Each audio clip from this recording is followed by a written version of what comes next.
Good morning, and thank you so much for joining us for Community Focus. I'm your host, Marissa Perlman.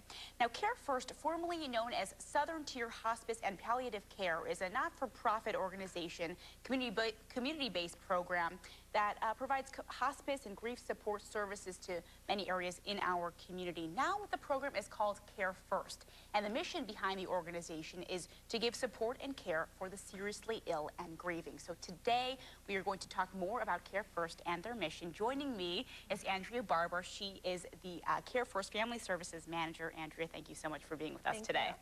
So, Andrea, I want to know a little bit more about what it means behind your title. What do you do with CareFirst?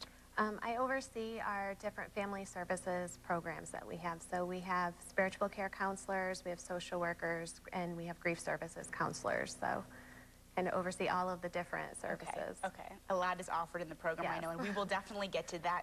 Now, there are 3 teams, one in Corning, one in Watkins Glen, and one in Bath. And are all the locations the same? Do they offer the same services? Yes, we cover the 3 counties of Steuben, Schuyler, and Chemung counties. So we have satellite offices throughout our coverage area. Okay. But it's all the same service that we offer. Okay, great. And why are services like the ones that CareFirst provides, why are they needed in our area?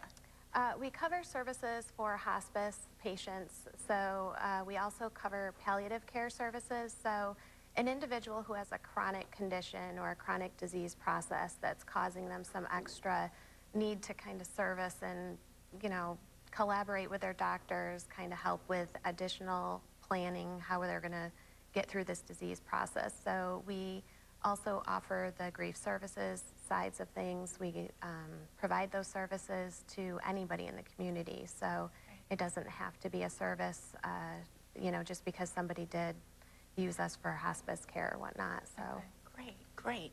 Now, it's certainly an interesting field to get into. I want to know a little bit more about you and how you got into this field. Well, I really spent a lot of time around people that were grieving different types of losses. So different opportunities that I've had in the past working with children especially, I recognize that there's a very good opportunity during those times when we tend to struggle the most and have the most challenges in our lives, and a very good support system in place, or helping that family to come together to be that support system, is just very inspirational during a very difficult time. So sure, definitely. And from your experience, you know, what do you think? What kind of support is needed to a family or an individual during that time of their life when they're seriously ill? There's a lot of necessary things that have to take place. There's a lot of planning for things that are out of people's control. So sometimes there's big decisions that people need to make and they're not informed. So we like to spend some time making sure that they have all of the information that's necessary to make those big decisions that they have to make if they're going to continue with treatment, or what it's going to mean if they're not. We also need to take some time to help work out some of the grieving with the family. Sometimes family members are on different pages. Somebody might be angry, somebody else might be really sad and not want to make those decisions, and we try to get everybody to come together to center around their loved one, so that that path that they want to take is the path that they end up being able to go down. So we, you know, we offer a lot of different support services. Sometimes the need's financial. We are fortunate enough to have a Palmer grant that works with us, and locally, the money that comes in stays locally. We're locally owned and operated. We do work with some of the national and regional hospices, but everything that comes to our to CareFirst stays locally. So it's really nice to have that support go back to the families. Wonderful. And what exactly is a Palmer grant? How does that work? It's a grant that we receive so that any of our patients that we have on that has a cancer diagnosis, we're able to take some of this money and put it back into their family's needs. So sometimes it's help with NICEAG bills, or help with, you know, taking care of their animals if that's what their main needs are. There's a lot of extra money that unfortunately people have to spend when they're sick and loved ones have to stay at home. So kind of takes the edge off a little bit and helps. Definitely. And I'm sure it's certainly something that, you know, you're dealing with so much at this time. There's things that you might not have really thought about prior to a diagnosis or prior to getting seriously ill. Yeah, I think even some of the best laid plans sometimes don't always That's true too, go yeah. out exactly the way that we all anticipate. So sometimes it's just to be there to have a shoulder to cry on. Sometimes we're fortunate enough to be able to celebrate milestones like an anniversary or a birthday or, you know, a veteran ceremony for. So it's really nice. We get those opportunities to hopefully give that quality back into that person's life. Right. I think sometimes people, they think about hospice care and they think, you know, it's automatically, you know, I don't want to say death sentence, but it's automatically, they have a negative connotation with it, we'll put it that way. But it's not necessarily true, just by doing a little bit of research about CareFirst. What have you experienced in that celebratory regard? We're fortunate enough to be able to have people that we discharge. It's very exciting. It's something that we definitely look forward and hope to have happen on the cases when a person's able to come on and get their different symptoms under control enough or managed enough that they start to feel really good again and do better. We hope that for each person. We like to hold on to that hope and for that family, and we kind of take things one day at a time. So sometimes we'll have a person that will come off of our hospice services and we'll get them over to our palliative care services where we're not having to do as much for them. They're becoming self-sufficient again, which is always great, and just kind of be there to support based on where their needs are at that time. So, and I've read a few studies that say, you know, somebody who is, you know, seriously facing a serious illness, and they do, you know, sort of sign up for a hospice care or some kind of help, that it does prolong life in some areas. Yep, there's definitely research out there that suggests and shows just that the quality of life when you come off of the different tests and different, you know, things that are coming on mentally, you're able to kind of prepare yourself to be at peace with things, and sometimes that gives people just that extra kick to be able to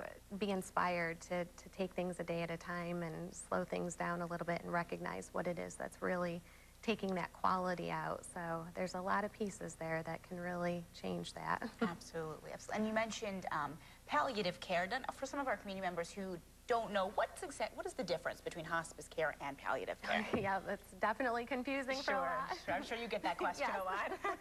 Our palliative care services are a little bit more what I like to call hands-off. We don't have as many of the services as that we have coming in. So when we have hospice services, we have a case manager, which is an RN.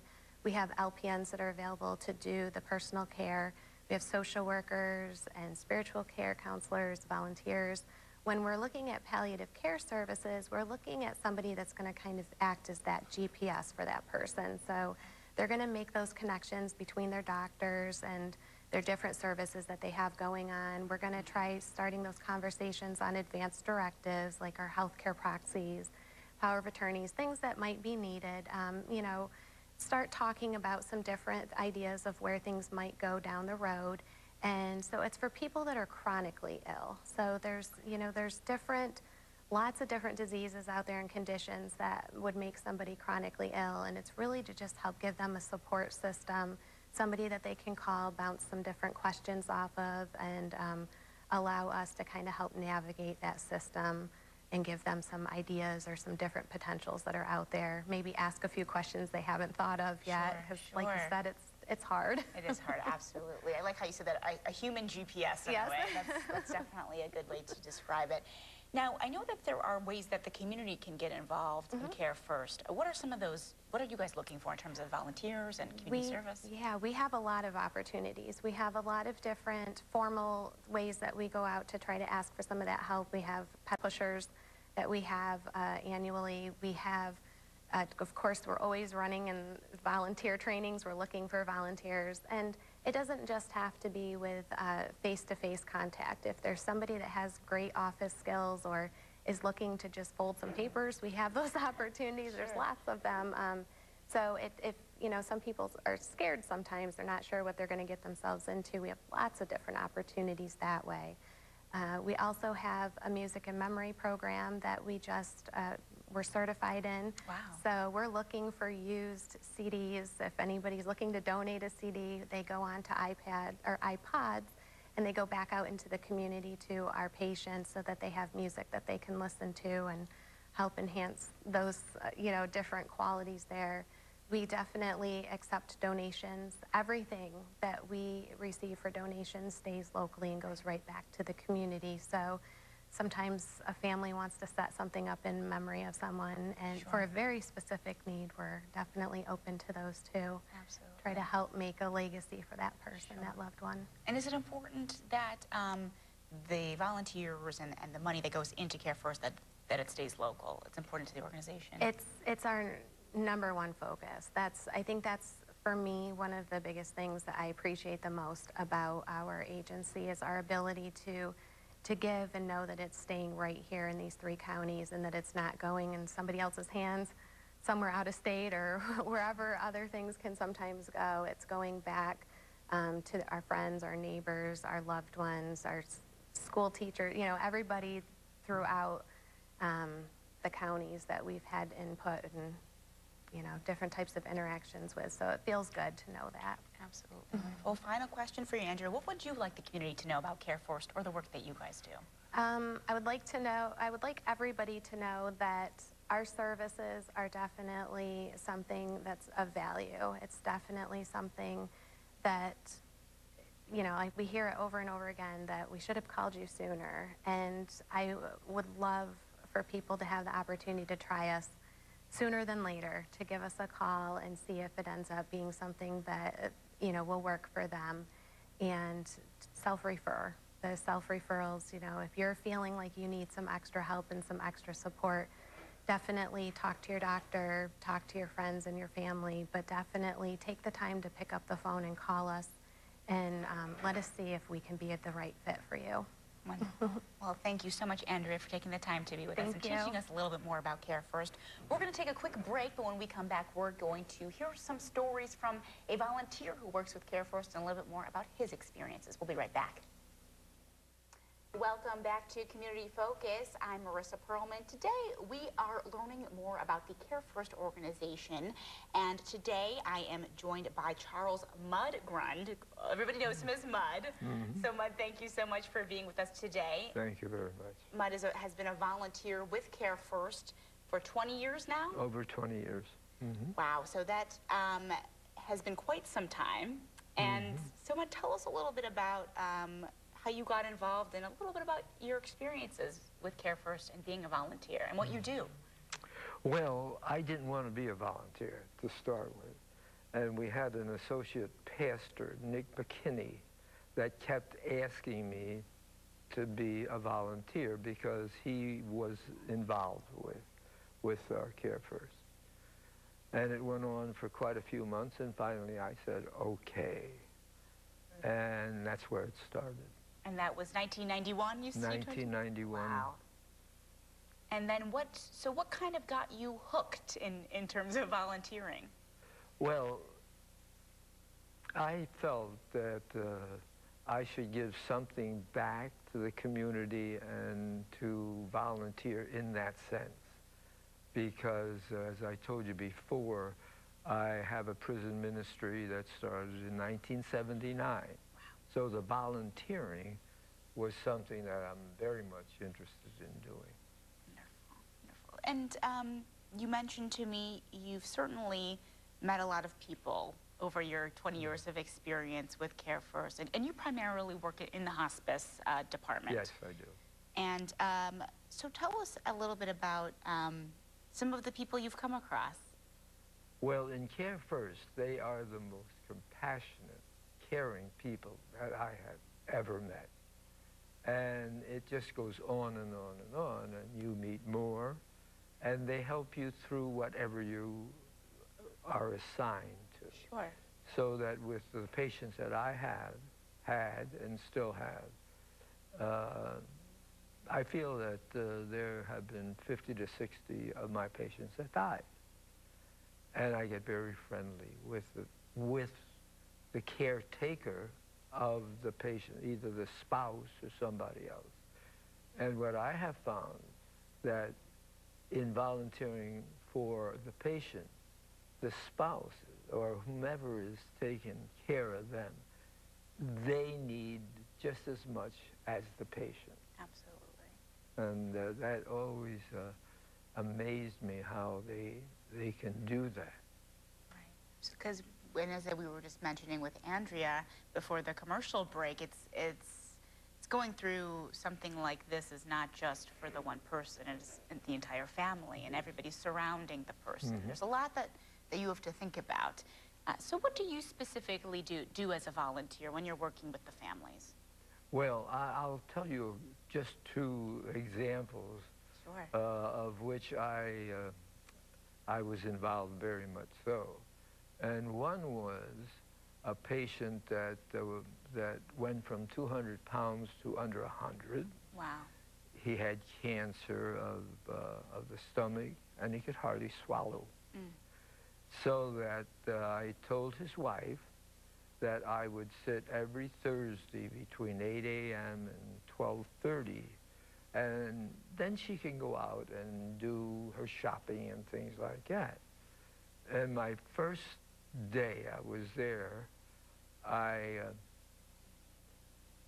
just sat there for a while, and then the patient, I'll call him Vern. Okay, Vern. Vern kept saying, hey, Mud, come on in here, I'm cold, and I'd go to the microwave, warm up some things, and I had to place him all over, because at under 100 I could kind of lift him. Sure. And this went on for quite a few months. And I always ask a patient whether they want to pray. And some say yes, others say no, but he said yes. And I said, you know, Vern, we're all going to die. Mm. But you might have a shorter time frame than me. But I just want to let you know one thing, that the Lord, in what I know in the Bible, is telling me that you shouldn't be troubled. Mm-hmm. And he listened, and I said to him, now, if you believe in God and if you believe in Christ, this is what he said for you and for me. He said, you know, what I'm going to do is I'm going back to my father's house, and I'm going to prepare a room just for you. Mm-hmm. And he said, oh, I kind of like that. And don't forget, this has been going on for months. Sure, sure. You've been with him for a while now. And then I said, and when he decides to take you to your room, you will die. Mm-hmm. But that's just a comma in your life. It's the end of the chapter of your living right here on earth. Mm-hmm. But it's the beginning of the first chapter of eternity with God. He said, well, I like that too. And that went on again for more months. And then I could tell, after having patients that are dying, I could tell that he is going to not have too long to live. Mm-hmm. So I told him that. I said, you know, Vern, I think the Lord's going to take you to your room very shortly. Mm-hmm. You know what he said? Can't wait. Oh. So that the next day, that after the first time, I said, you know, Lord, I need a miracle. Mm-hmm. Because I don't know whether I'm going to like being here. And so that day, his wife said, a nurse is going to come in and look over Vern, and just let her in. She's supposed to come in yesterday. Mm-hmm. So a knock came on the door, and this gorgeous nurse came in. She must have been 6 foot. She's looking down at me. And I said, what's your name? And prior to me meeting her, I said to the Lord, I need patience. Mm-hmm. And she looked right at me. She said, my name is Patience. Wow. And I said to her, yeah, no, what is your real name? And she said, my real name is Patience. I said, how do you spell it? And by this time, she's getting annoyed. But that is what happened. And I just thought that was really cool. Wow. So that, and the other story that goes with it is that I went to the store that evening. Now, don't forget, I asked for miracles. Sure. And I always asked the cashier what the name was. What's her name? And she said to me, my name is Miracle. And I said to her, no, what's your real name? And she said, my real name is Miracle. It was the same time, same Wow. thing. So that it's just a wonderful way of meeting people and being with somebody that really needs support. Sure, sure. And I'm sure Vern and other patients that you've worked with certainly seem to get some comfort out of being with you. I know that spiritual services are also offered at CareFirst as well, and definitely something. Is it something that you think is important to somebody who's facing that feeling of comfort and Oh, absolutely. Yeah. I feel that people that should volunteer more, and when you say hospice, you mentioned it immediately gives you a negative feeling. Sure. And with CareFirst, it broadens out that type of feeling. Sure. So you recommend that people do get involved and do volunteer with CareFirst. And do you think there's a need for volunteers in our area? Well, I'm going to be 87, and I'm retired. And I have found that volunteering is so much better for yourself. And you feel younger, and you feel happier, and you feel content. And it's the contentment that they feel when you're working with a person that's a patient, and they really do appreciate it. Right, wonderful. So, over your 20 years of volunteering with CareFirst and being involved, what would you like the community to know, either about your experience or about the CareFirst program? well, the CareFirst program gives you a sense of fulfillment and being a volunteer. Now, I don't care whether it's a volunteer for CareFirst or the prison or whatever volunteering you can do around the city or the community, it's just great. And you feel good about it. And so that this is the way I really feel. And the more people I meet, I talk about it. And it is just one of those excellent feelings that one has with themselves. Sure, sure. It certainly seems like the people that you've met through your experience as well will have lived on through you and the stories that you've been able to tell about them and experiences that you had with them as well. Well, they write your notes, and this is just one little one that... Let's read it. This is one of many that I get. It says, Dear Mudd's family, thank you for your contribution to hospice, but above all, thank you for the help you had with Jim feeling better about going to the Lord. And he was the one that kept saying to me, I'm afraid to die. This is another one that I like very much. And through him, I know how to build motorcycles. Wow. Because that's what he listened to every time I came in. Well, Mudd, I want to thank you so much for taking the time to be with us and share some of your stories. We so appreciate having you. Well, thank you for inviting me. Thank you for joining us. Have a great day, everyone.